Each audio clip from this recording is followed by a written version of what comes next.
الحمد لله أرسل رسوله لإشاعة التوحيد والسنة،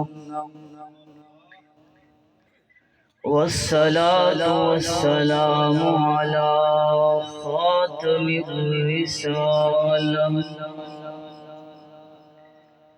أما بعد فأعوذ بالله من الشيطان الرجيم.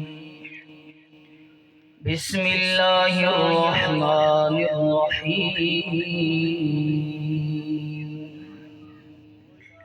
قل يا أهل الكتاب تعالوا إلى كلمة سواء بيننا وبينكم ألا نعبد إلا الله ولا نشرك به شيئا. صدق الله العظيم. دنیا کے بت قدوں میں وہ پہلا گھر خدا کا، دنیا کے بت قدوں میں وہ پہلا گھر خدا کا. ہم ہیں پاسباں اس کے، وہ پاسباں ہمارا. تیغوں کے سائے میں پل کر جوا ہوئے، فراعین کی آنکھوں میں آنکھیں ڈال کر جوا ہوئے ہیں. خنجر ہلال کا ہے قومی نشان ہمارا. توحید کی امانت سینوں میں ہے ہمارے، آسان ہی مٹانا نام و نشان ہمارا. میرے انتہائی واجب الاحترام انتظامیہ جلسہ، بزرگوں، ساتھیوں، میں راولپنڈی کی جماعت جمعیت اشاعت التوحید و سنہ، حضرت مولانا قاضی سردار علی اوان صاحب جو امیر ہیں ان کا بیٹا ہوں، ان کی طرف سے میں آپ تمام احباب کو دل کی اتھاہ گہرائیوں سے مبارکباد پیش کرتا ہوں.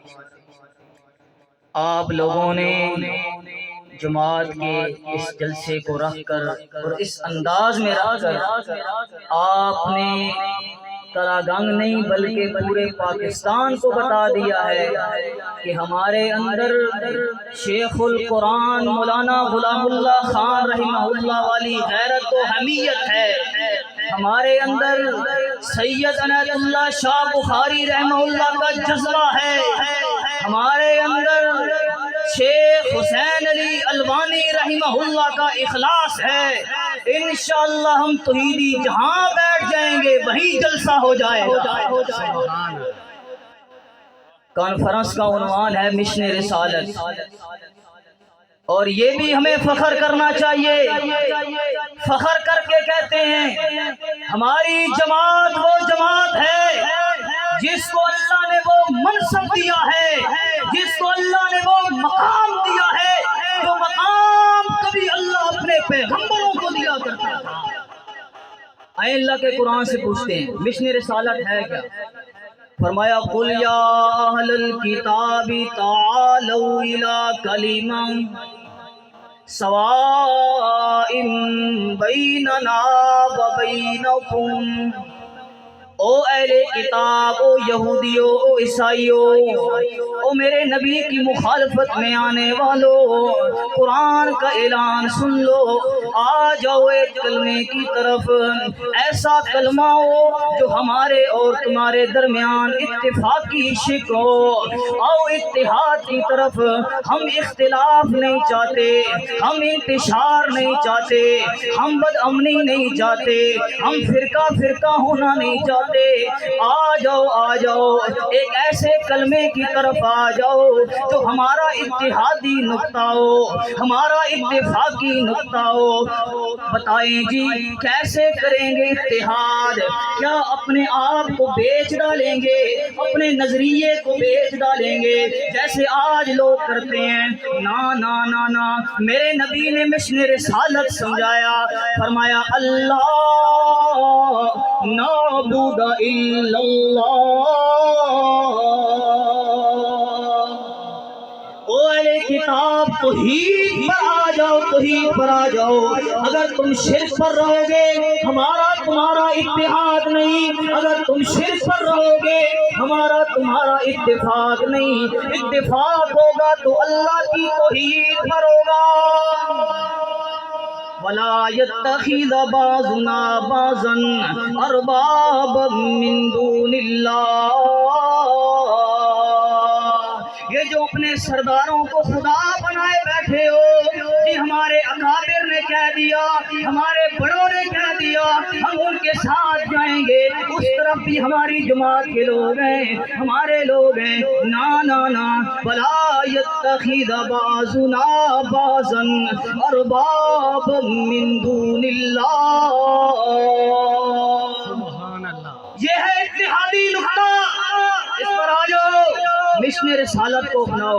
اور یہ وہ عنوان ہے، یہ وہ عنوان ہے، اگر اس عنوان کے لیے چونٹی محنت کرے۔ ہم تو انسان ہیں، اشرف المخلوقات ہیں، اللہ کہتا ہے یہ توحید، یہ مشن رسالت، یہ وہ عنوان ہے کہ اگر اس کے لیے چونٹی محنت کرے تم اسے پاؤں کے نیچے روندو تو رون ڈالو، تمہارے نزدیک وہ حقیر ہو تو ہوگی، لیکن میں اللہ کے ہاں اس کا اتنا مقام ہے، اتنا مقام ہے کہ میں اس چونٹی کے نام پر پوری سورت نازل کر دوں۔ لا يحطمنكم سليمان وجنوده وهم لا يشعرون۔ یہ چونٹی نے مشن رسالت سمجھا دیا، عالم الغیب کون ہے، توحیدیو صدائے عالم الغیب کون ہے۔ چونٹی نے مسئلہ سمجھا دیا، سلیمان پیغمبر عالم الغیب نہیں، عالم الغیب اللہ ہے۔ اللہ کی توحید کا پرچار کیا، اللہ نے کہا مجھے وہ چونٹی اتنی عزیز ہے، اتنی عزیز ہے، میں اس کو اپنے آخری کلام میں جگہ عطا فرما دوں گا۔ اور پھر میں اور ہم اشرف المخلوقات ہیں، ہم اگر مشن رسالت پر قائم ہو جائیں، مشن رسالت کو اپنا نصب العین بنا لیں، تو انشاءاللہ وہ وقت آئے گا جب باطل بھاگ جائے گا اور حق ظاہر ہو جائے گا۔ اللہ تعالیٰ عمل کرنے کی توفیق عطا فرمائے۔